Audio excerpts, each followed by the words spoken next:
Hey guys, Thunder E here, and we are back with another professional camera review of the Huawei P30 Pro. And I'm sorry it's taking this long to do this video. Just blame me, not Marian here. But again, this is Mr. Marian Sell, who I've done these kind of videos with for about a year or so. Yeah, a little bit longer. A little bit longer. We started with the Galaxy S9, we did the P20 Pro, which you really liked last year. Yes. So were you excited to do the P30 Pro this year? Yes, I was just really curious what they brought to the new phone, because the last one was a quite good product. Yeah. So Marian did the usual thing. He took it out into the water. I know he went kite sailing and took a bunch of pictures, and we're going to check out what you thought of the P30 Pro and the photos he took. Let's do it. All right. Here we go. We're starting this time with the portrait mode. So usually, maybe you remember, I have a little mixed relationship with the portrait mode, and most of the times I'm not a big fan of this mode, but here on this phone for the first time it felt like it's pretty well achieved actually. So the phone has 4 lenses on the back side. There's a wide angle, a regular lens, and the tele lens, which is periscopic. And there is a Z lens, that is the lens that's dedicated to calculating the depth of the portrait mode shots. So in this particular case, you see the image of my friend Tabish. He's obviously sharp, and the lines of his kite are getting more and more unsharp towards the horizon, which is really nice. As usual, foreground pretty sharp, but that's okay. The corners around him are, for the first time actually, I think are really blending into the background in a nice manner. So there are a few digital artifacts, but that seems to be acceptable. Generally, it's a pretty well achieved portrait mode. Same here with my friend Prashemek, who's obviously super stoked. And look how the unsharpness of the background kind of actually nicely stops at shoulder and neck and hat. It's pretty good. Another one of my friend Prashemek and our usual go-to model, and it's so much fun. Like, the portrait mode really does some cool things. I, for the first time, think that it's fun to play with this mode. And here we are comparing a RAW file to a JPEG in a backlit environment. And I remember in particular how the iPhone X as well as the Samsung did a really good job at backlit environments. I think the iPhone was actually my favorite. And the Huawei P30 had, when I first used it, had some very screaming candy-like color environments, and everything tried to look super happy. But it seemed like Huawei tamed their color spectrum, or tamed their color environment down a lot. So the JPEGs come in pretty color accurate, which is of course not a bad thing.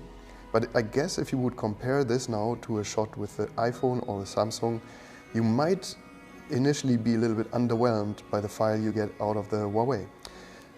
But I wanted to show you one thing here, that is, because it's backlit and the Huawei does not really try to get too much HDR going on in the back in the dark, for example. I wanted to show you what happens if I try in the JPEG to push the shadows, and there is not a lot left. So it's definitely a good idea to shoot RAW, as well as maybe you recognize how sharpened this image looks now in JPEG. Comparing to RAW, this looks like a pretty neat file, and I can start pushing the shadows, and you get a lot of texture in the dark wetsuit of Tabish. So it's pretty useful in this particular environment, backlit environment, to shoot RAW. But I'm going to go into a tricky part of the RAW file in just a minute. Maybe you see how this file looks a little bit green compared to the JPEG, which looks much more neutral. Here we go. I did some action shots with Huawei with a long lens, which is great, because so they do something very clever with this phone. There's a periscopic lens inside the housing, which means that there is basically what you see when you look at the back of the phone is you see a mirror, and the lens is sitting inside the housing with optical elements, and it's being reflected through the mirror. So basically that gives you a longer optical element hidden under the surface of the phone, which is a very clever way of dealing with keeping the phone flat on the one hand, but having a great lens on the other hand. So, but the reason why I want to show you these photos, because I did a series of raw action photos in the ocean, and the long lens has a very hard time to getting the focus right. It is when you click on the screen and you tell it what to focus on, then it works, but it's very slow. As well as the phone requests you to hold the phone stable after a long lens shot has been taken, just to do some sharpening, and some software things are happening there. I don't know exactly what it is, to be honest. So I've got this shot here, which is accidentally in focus, and it's awesome because you even see Przemek's face, and it's not screaming. You can basically use this shot and put curves on it and do anything you want to it. But all the other shots here are basically out of focus. And the Huawei, the long lens, has a tendency to attempt to focus into the sky when there's an obvious subject in the foreground. So maybe that's a software thing they can ameliorate. Okay, and because I had a hard time getting the focus right at action shots with a long lens, I switched to the normal photo mode, which allows me to do burst shots. So here you go. This is pretty amazing. The burst is really, really cool. And you just hold the camera at your body, hit the button, and every photo is a pretty high resolution, great file. So this made me very happy, and this made my friend, of course, very happy. He was like having one of the waves of his life. Like, look at this. So the burst mode is really cool and fun. Just get the focus right. So the regular lens of the Huawei shoots 40 megapixel files if you want that. And I wanted to show you quickly one big thing about shooting with small sensors. So the center is in focus, and it's actually impressively sharp. You get lots of sand grains. Every little sand grain has its own details. That's amazing. But you lose the focus towards the edges of the frame, and you have a really, really drastic fall off of sharpness. And this is an environment where it's very obvious that you are operating a very strong sensor that is very small. Like a point-and-shoot camera would make a huge difference on this one. It would be much, much sharper towards the edges. But well, on the other hand, maybe when you're in a sandstorm at the beach, you don't want to carry a nice point-and-shoot camera around with you, so therefore I'm glad that I had a Huawei on me. And finally, and probably very important, is the night mode, because it's quite impressive what you can do with this camera. Samsung and Google are also working on their night modes, so this is like a big trend, and for a good reason, because I am very impressed what you can do with this phone when you're just walking through the streets at night, or when you're in a bar or in a dark place. Typically, if you try to take photos like this, you would probably need to bring a tripod, and you have to put my DSLR, for example. I would have to put it down, I would have to put it on the tripod and then shoot a 10-second exposure. And you do these photos with the Huawei just out of your hand, and it's really amazing. Suddenly walking through a street at night really changes your way of looking at things, because it enables you, this phone enables you to do scans of your environment, which this phone is basically better than my professional cameras at taking quick snapshots at night. And that's because there's a lot of artificial intelligence thinking about whatever you're doing. I think that this phone is a little bit less exaggerated in the night shot environment than the Google phone, for example, which for my perception destroyed the mood a little bit of the scene you're taking a photo of. The Huawei does a little bit better job here. Nonetheless, you get a lot of funky environments. Like, for example, maybe you recognize here there's this spongy area which has neither a focus nor a real color to it. It's just like a washed out noise. But then on the other hand, you get green leaves at night. It's pretty amazing. I'm blown away, actually. This is something that's really fun to play with. I wanted to show you this shot here, though. This is the night shot, and in comparison, this is a regular JPEG. So the regular JPEG shot at 1250 ISO still is pretty good, and here it is with all the shadows pushed. Let's look at this area here, for example, and in comparison to the night shot. So the night shot has a lot of noise, and there's a lot of calculation happening inside the phone to make the noise less apparent. It's probably blurred out a little bit. In the JPEG, at least this area, which is only shadow, has a very neutral color tone to it, which is a little bit nicer.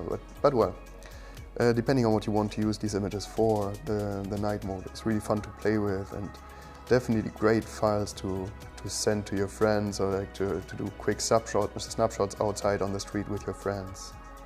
There's a decent amount of detail to it, but it stops looking like a real photograph. It looks a little bit more like a painting to my eyes. So what else did you like?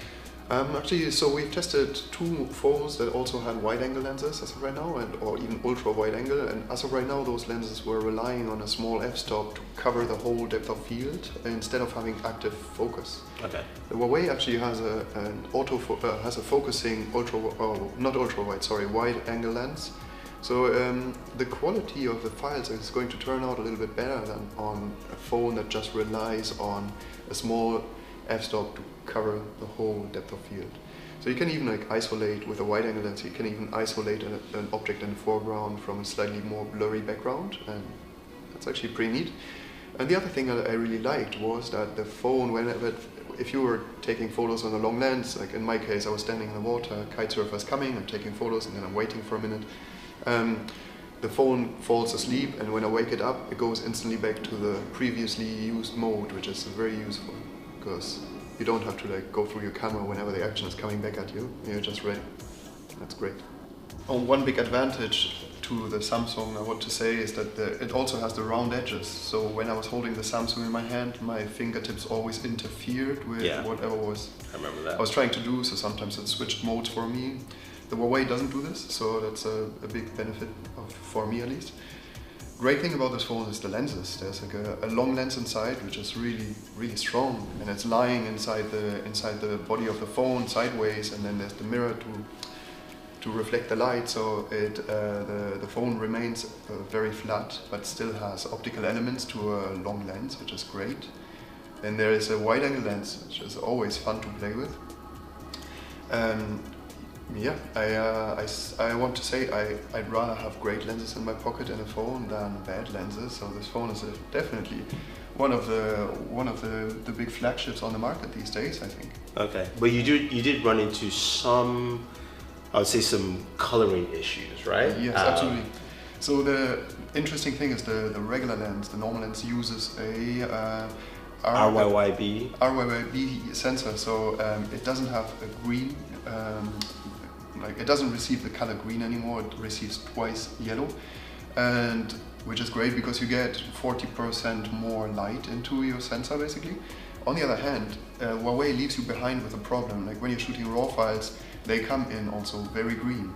And now you can choose between buying yourself a color card, which is about $80 to $130, and putting it into all of your RAW file frames just to get like color calibration. Or you have to use one of those to create a profile that you can then basically paste on all your incoming RAW files. But that's where things become very techy. Seems like Huawei left us alone with not really giving us an easy solution to fix the colors.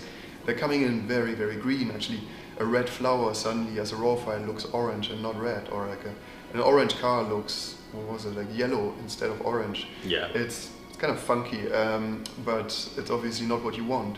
On the other hand, the JPEG files come in pretty color accurate.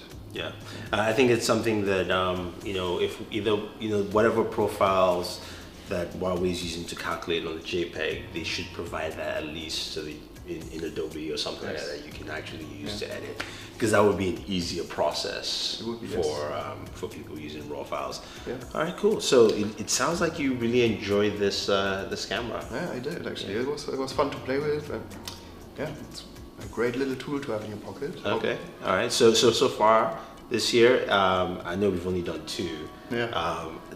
But is this more to your liking so far this year? Yeah, of course, especially like having a serious long lens in your pocket, of course. It's always like the best camera is always the one that you have on you, and I sometimes struggle with bringing a DSLR to the beach, for example, so therefore I can take some cool snapshots with a cell phone. Like, it's a good replacement for me. Cool. All right, guys, there you have it. You've heard it from Marian. He likes the P30 Pro. There's some issues that he would like to see sorted out.